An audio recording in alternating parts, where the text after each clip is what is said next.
NFL is home to the best quarterbacks in the entire world. So in today's video, I want to make a tier list of every single starting quarterback in the NFL. Subscribe and like the video if you do go on to enjoy. Let's hop into it. So here is my tier list. I have tier 1, tier 2, tier 3, tier 4, and tier 5, as well as a spot for some backups. Tier 1 to me is quarterbacks who are top 5. Tier 2 is top 10 quarterbacks. Tier 3 is top 20 quarterbacks. Tier 4 is slightly better than some of the worst quarterbacks, so like 21 to 25. And Tier 5 are for the bottom quarterbacks in the NFL. And we are going to begin with Aiden O'Connell, who will be a backup this upcoming season to likely Geno Smith. Though with that being said, I do think there's a potential for him to be pretty darn good. Next is Anthony Richardson. He's going to be in Tier 5. He's just somebody who has not gotten a lot of playing time. When he has gotten on the field, it hasn't been particularly special. And although he's made some special throws, it's just been very inconsistent. He's also just been riddled with injuries, so it's kind of hard to say. Next is Aaron Rodgers, who, for the sake of the video, we'll just pretend that he's going to be the starting quarterback for the Pittsburgh Steelers, because that does seem like where everything is heading towards right now. I think I'm going to put him in tier 4. At this current stage of his career, I do not think he's a top 20 quarterback, though if he is, he's like 20 or 19. I just think there's better quarterbacks, and given the fact that like no team actually wants Aaron Rodgers, I think it kind of says a lot. He's not a good locker room guy, although, I don't know, some people tend to like the guy. I also just think in general, at this stage of his career, he's not somebody who you want to be the focal point of your offense. He's limited in the pocket, limited arm strength. He's like 40 years old, so of course he's going to have these limitations, but he's still better than some of the worst quarterbacks in the league because he's a veteran, he has experience, he knows how to read defenses, which is nice. It's just at this stage of his career, what is the upside of an Aaron Rodgers? He's no longer his 2010s, early 2020 self, so for now, tier 4. Baker Mayfield is super interesting. I could definitely hear an argument for him being a top 10 quarterback, but I think I'm just going to stick him at like the very front of top 3 just to be a little bit safe here. Again, if you want to make the argument Baker is a tier 2 quarterback, I totally do not disagree with you. I think right now he's like my 11th or 12th best quarterback in the league, so that's why I have him in tier 3, but I'm definitely open to discussions of him being considered a 10 through 6 guy. Next is Bo Nix. I'm also going to stick him in tier 3 as well here, though Baker's like towards the front of tier 3, like the 11 to 12 range, whereas Bo Nix is between like 15 to 19. I think Bo Nix is great. I thought last year in his rookie season, he performed very well. It's just that in comparison to a lot of players on this list, he's gotten significantly less playing time than them. Obviously, most of these guys have played multiple seasons. Bo Nix has only played 1 season, so it's kind of hard to judge him right now. With that said, his rookie season was totally awesome and had some great moments. It's just that I need to see more of it to really move him up the board. Next is Bryce Young. He's like the perfect guy to put in between these. Like Baker is your 11 and 12. Brock is like your 14, 15, 16. And then Bo Nix is like right after Brock. Brock is a solid quarterback. He gets the job done. He doesn't make mistakes. Has led a team to a Super Bowl, unlike a lot of quarterbacks on this list, though albeit with one of the most talented rosters ever. I do think this year is a very interesting year for Brock Purdy. He just got the massive contract, so the expectations for him are a little bit higher. You lose a lot of pieces on both offense and defense, so player-wise, the depth chart's going to look quite different from last year. And I think expectations-wise for Brock Purdy are a lot higher than usual. Like, I think this is the year where Brock Purdy kind of has to be the guy that I don't want to say carries, but helps this team win games, not just be a part of the system, but be the reason why they win games. So, very interesting season for Brock Purdy. If he goes out there and dominates, albeit against a really easy schedule, but regardless, if he goes out there and dominates, maybe I move him up a little bit. Bryce Young, unfortunately, will have to be towards the front of tier 5. I just haven't really seen much from him. Early in his rookie year, didn't look very good, had some splashes here and there, but never anything sustained. Early into last year was abysmal. He gets benched really early on, sits a few weeks, and then towards the back end of last year, he looked pretty darn good. But that is such a small sample size compared to a lot of other quarterbacks on this list. Like even Anthony Richardson maybe has shown a little bit more than Bryce Young over an entire season, whereas for Bryce, it was such a small little sample size, though I thought his peaks were pretty darn high and they looked really impressive. So I think as we enter into 2026 and in 2027 and so on and so forth, Bryce Young will slowly improve and get better and better and better, and probably by the time that he's in his prime, will probably be considered like a tier 3 or tier 2 quarterback. I still believe in Bryce, so I'm obviously going to give him the benefit of the doubt. For now, though, he's going to be one of those bottom quarterbacks. CJ Stroud will move into my tier 2. With that said, I do think he and Baker Mayfield are pretty replaceable. If you want to move Baker into tier 2, then just move CJ Stroud into tier 3. Me personally, I don't want to put a lot of the blame for Stroud's somewhat struggles of 2024 on him too much because of the way that the team was built on the offensive line, and the coaching staff really didn't do him, especially the offensive coordinator, didn't really do him too much justice. I thought his rookie season was fantastic, one of the best rookie seasons from a quarterback we've seen. And I thought last year he still showed glimpses and flashes and had some nice plays in the playoffs. It just kind of was a little bit more inconsistent and not as good as his rookie year. With that said, I still think he's a top 10 quarterback. I think the team around him has gotten a little bit better from last year. I think the coaching staff also improved too, so I'm interested to see if this ends up holding up. But again, if you want to replace Baker with CJ, I really have no issue with that. Next is Cam Ward. He's going to be in the back end of tier 5 only for one reason. He hasn't played a snap, so it's really difficult for me to move him up the board. With that said, so much potential. I think by week 4, we could be talking about him more in a tier 4 or tier 3 situation if he goes out there and ball. But again, we just haven't seen him play a snap, so it's really difficult for me to move him up the board. Next is Caleb Williams, and I'm going to put him in tier 4 somewhere with Aaron Rodgers. I think he's a fine quarterback, but I think as of right now, he just still has a lot of developing to do. I thought last year showed glimpses towards the back end of the season. Early on was a bit of a struggle. First overall pick for a reason, so there's so much potential, so much talent for this guy to be one of the best quarterbacks out there. It just happens to be that in 2024, and we didn't really see it too much. But again, this upcoming season, a way talented roster with a new offensive line, with some new coaches, with some new weapons. There's really no excuse for Caleb Williams this year. He has to, I don't want to say put it all together, but put some things together, have a nice bounce back year from his rookie year. I shouldn't say bounce back, but a nice improvement from his rookie season. And if he does so, he's going to end up moving up this board to more of a tier 3 or tier 2.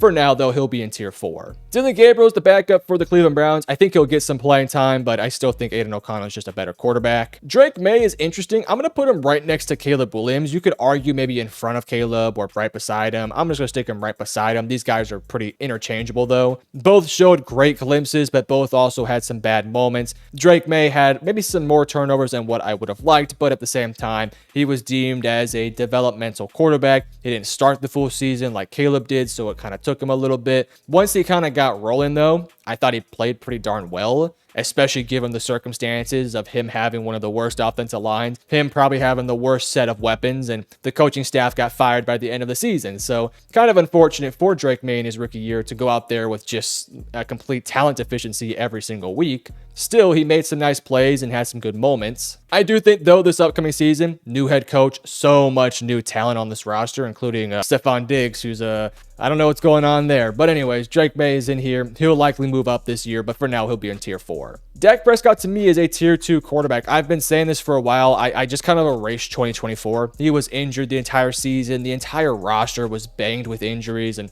I don't know. It just didn't really ever work out for the Cowboys the full season last year. But if we look back to just the year prior in 2023, the dude was second in MVP voting. Like, I think we all just kind of forget that happened. And I'm not saying completely erase 2024 out of your memory, but he only played like 6 or 7 games, and I thought he had some good moments in those games. So for now, he'll be in tier 4. But of course, if Dak goes out there and stinks it up next year, then shoot, put Baker Mayfield in tier 2. I don't think it's replaceable. I think Dak is a top 10 quarterback. I've been on the record saying that my whole time on this channel. So I'm going to defend that take until I die. Deshaun Watson's a backup. He's not playing this year. Gardner Minshew's a backup. He's not playing this year. Geno Smith is interesting because him and Baker are like really, I don't want to say similar in terms of playing style, but similar in terms of the perception of them in the NFL. I could easily see an argument for him to be in tier 2, but I'm going to stick him in tier 3 right next to Baker. Geno, Baker, and CJ, these three are all pretty switchable. If you think Geno's top 10, then you replace him with CJ. Same with Baker and CJ.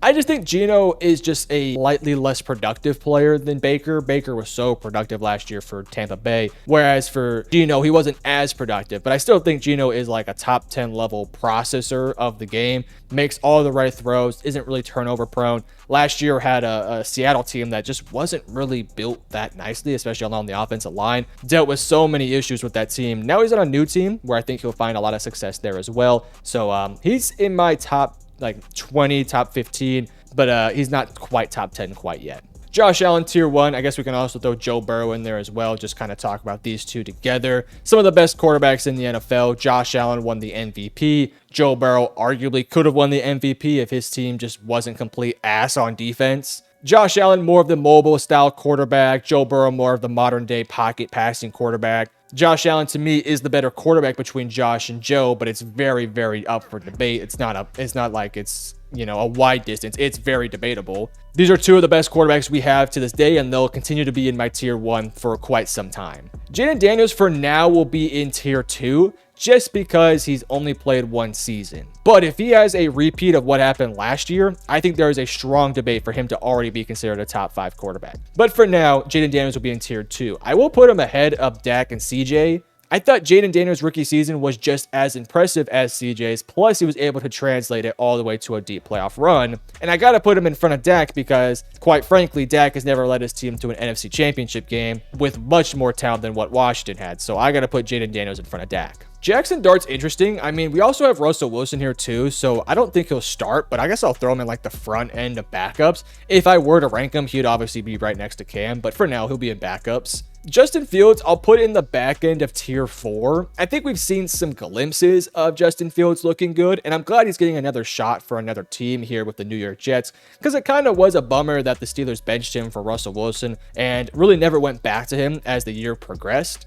I don't really know what the upside is of Justin at this stage. Like, there's still a lot of talent there, and I clearly still want to believe in him from what we saw in college. It's just that he has to put it together at some point. He wasn't able to do it in Chicago. I kind of can't blame him too much because those teams just were not talented enough. But last year with Pittsburgh, made some noise, but never was great. I think now with the Jets, he's got a good offensive line. He's got some good weapons. He's got, you know, a great receiver in Garrett Wilson, Breece Hall, some new coaches. So I think this is kind of the year for Justin. If he's going to end up making it and has to play at a high level, this is the year. If not, he's probably going to be a backup quarterback for the rest of his career. Jared Goff is next, and this one is really interesting because I think there's a strong argument for him to be in tier 2 or tier 3. I guess the question is kind of, do you prefer Jared Goff over Baker Mayfield? And I gotta be honest with you, I don't. I think I might end up moving Baker mid-video to tier 2. So any Tampa Bay fan who already wrote a comment complaining about Baker being in tier 3, my bad. I decided that I'm moving Baker into my tier 2 and Jared Goff into my tier 3, though they're also very changeable. These four, CJ, Baker, Goff, and Geno, are very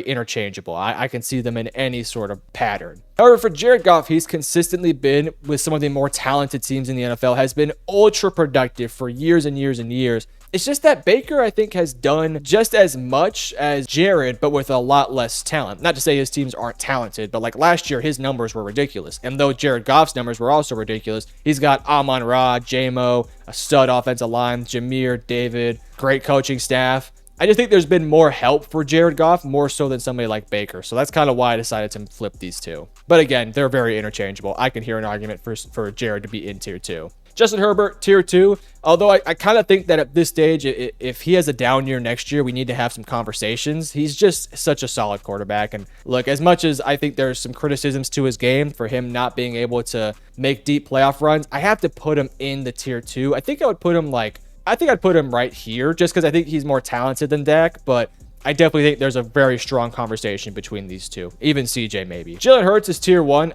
If you asked me this question prior to the season, I would have maybe said tier 2 or tier 3. But he just won a championship, and he was dominant in that championship. And he was great all year long. Struggled a little bit early on, and he put it together. I do think that there is a similar conversation with Jared Goff in terms of just how much talent Jalen Hurts has around him. But at the same time, when you win a Super Bowl, when you make that deep playoff run, when you perform at such a high level, you got to get that respect. So I'm going to respect him and put him in tier 1 here. Jordan Love, he'll be in tier 3, but he'll be like towards the front end of tier 3. Thought last year was just very inconsistent, and there are certain plays where Jordan Love just makes some really dumb mistakes. I can definitely hear an argument for tier 2, but for now, tier 3 with the potential to be a tier 2 or even a tier 1 quarterback at some point. Milrose, a backup, very high potential. Jameis is a backup. Kirk is a backup. Kyle McCord's a backup. Kyler Murray will also be in tier 3. I'll put him somewhere in this little group here. These are all very similar quarterbacks in terms of how I perceive them. Kyler had a great year last year, but I think he just needs to kind of put it all together. So much talent on this Cardinals team. If that Cardinals team can get a great year from Kyler Murray, then I think they're one of the favorites to potentially win their division. Curtis Rourke out here, Lamar Jackson arguably should have won MVP, but didn't win MVP. I think him and Josh Allen are like neck and neck. It's really a strong conversation for both these guys. Lamar just needs to have that deep playoff run. That's all I'll say. Michael Penix is interesting. I could hear the argument for tier 5 just because we haven't seen much from him, and I think that's what I'm going to do. I do think Michael Penix, though, is better than these quarterbacks, and frankly, I think he's better than some of these. It's just that we've only seen like 3 games from him, so it's really like, how can I put him above Rodgers or Fields when he's played like 3 games? So he'll be in tier 5 with the potential to move up, so that'll be where I have him. Next up is Matthew Stafford. This one's tough because on one hand, I can move him into the front of tier 3 as like my 11th best quarterback in the league, but I also just think he's a better quarterback. So, man, do I want to move Baker back down and like piss off all the Buccaneers fans again? I think I'll just put Stafford in the front end of tier 3. A veteran, I can definitely hear the argument for him to be in tier 2. At this stage is kind of not the guy in the pocket. Like, he's okay in the pocket, but he's not going to be somebody who makes plays out of the system. He's very much a system pocket passing quarterback. Whereas for Baker, there's some juice there. CJ, Dak, all these guys have some juice. There's definitely a conversation, though, for Stafford to be in tier 2. I just got to put him in tier 3. Mahomes, tier 1, one of the best quarterbacks. Though I will say, I do think these 3 quarterbacks have sort of passed him. It just happens to be that Mahomes is like the clutchest quarterback ever. So he's still a better quarterback in the playoffs than these guys. But in the regular season, these 3 are consistently better. Quinn Ewers back up. Russell Wilson. I'll put him in the front or the back of tier 4. I mean, he's just so mid at this stage. Sam Darnold will be somewhere in tier 3. I'll put him towards the back end of tier 3. I'll put him right here.